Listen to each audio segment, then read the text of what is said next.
À la Noël, c'est déjà les congés. Les tout-petits de la maternelle, tout comme leurs aînés du primaire et du secondaire, observent un temps d'arrêt avec l'école. Puisque c'est la fête, les satisfaire est un devoir pour chaque parent. Et ceci, c'est à travers des jouets. Pour les choisir, les parents se réfèrent à plusieurs paramètres. Je choisis en fonction en fonction de son sexe quoi. Si c'est la poupée, si c'est une fille, je vais choisir la poupée. Si c'est un garçon, je vais choisir soit l'avion, la voiture, un peu ça.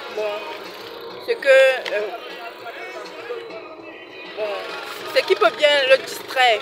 C'est en fonction de ce qu'on voit en eux qu'on peut choisir les jouets et en fonction des goûts et de ce qu'on voudrait qu'ils deviennent à l'avenir.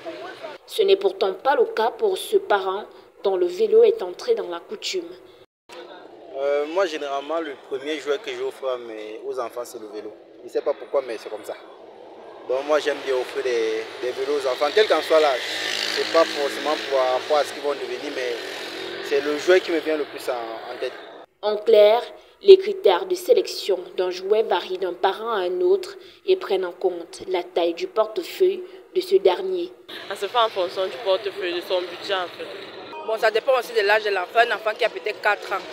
Je ne suis pas sûr qu'il peut utiliser le Scrabble. Et ça dépend aussi de son âge. Si l'enfant a 10 ans, moi je peux prendre le Scrabble parce que c'est qu'à partir de 10 ans, l'enfant peut y écrire, il peut y lire et tout ça. Il peut y faire la distinction des mots.